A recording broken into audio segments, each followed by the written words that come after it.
Bonjour à tous et à toutes, chers adhérents de BHC. Beaucoup de gens ont tendance à croire par erreur que de prier en minyan avec la communauté, la prière, c'est un niveau, c'est pas obligé. Le Shulchan Aruch a écrit qu'un homme doit faire beaucoup d'efforts pour prier en tzibour à la synagogue. Et il y a des gens qui croient que ce qui est écrit qu'on doit faire des efforts, c'est-à-dire que c'est pas obligé. C'est bien de faire des efforts. Ça n'a rien à voir. Le Mishnah Berurah nous explique qu'il faut faire des efforts pour prier avec le tzibour à la synagogue. C'est-à-dire que quelqu'un, il a un tzibour chez lui, il a 10 personnes pour prier chez lui, et là, sur ça, le Shulchan Aruch a écrit qu'il faut faire des efforts pour prier en tzibour à la synagogue, même si tu as un tzibour chez toi. Et pourquoi? Le Mishnah Berurah explique, parce que quelqu'un qui prie avec le tzibour, alors il y a de toutes les chances que sa prière soit acceptée, puisque Akadosh Baruch Hu ne repousse jamais la prière du Klal Israël. Si on est tout seul, alors on a moins de chances, disons, puisque on fait chacun son calcul par rapport à ses mérites, par rapport à ses actions, ses bonnes actions, ses mauvaises actions, etc. Et comme la situation n'est pas toujours des meilleures, alors il vaut mieux pas compter là-dessus et il vaut mieux prier avec le tzibour.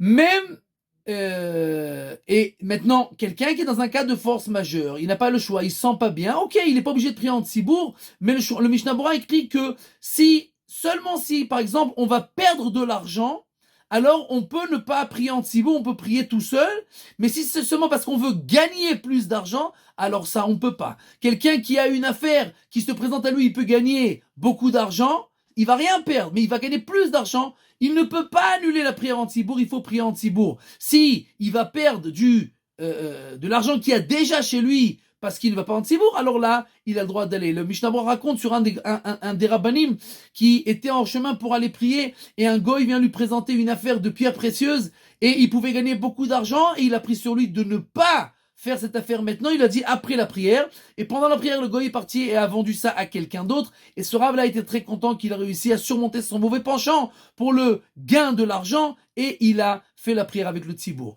Même si quelqu'un ne peut pas prier avec le tzibour, alors il doit faire au moins l'effort de prier à l'heure où le tzibour prie. C'est-à-dire que si par exemple j'ai un minyan fixe, à 8 heures du matin, même si je ne peux pas prier à la synagogue avec le tzibour, je prie à 8 heures. Comme ça, je suis en même temps que le tzibour. C'est pas comme une fila betzibour, mais c'est à un certain niveau qui est mieux que de prier tout seul. Et même si on prie tout seul, alors, et même si on n'est pas avec le tzibour, ni à l'heure où le tzibour est pris, il vaut mieux prier à la synagogue, même si on est tout seul, puisque c'est un endroit où il y a de plus de sainteté et la prière est acceptée plus facilement là-bas. Donc, récapitulons, il faut faire tous les efforts du monde pour prier tout le temps en minyan. Même si on prie pas en minyan, alors on doit prier à l'heure où le tzibour prie et au moins essayer de prier même tout seul à la synagogue. Tout ça, ça rajoute au moins sur la base de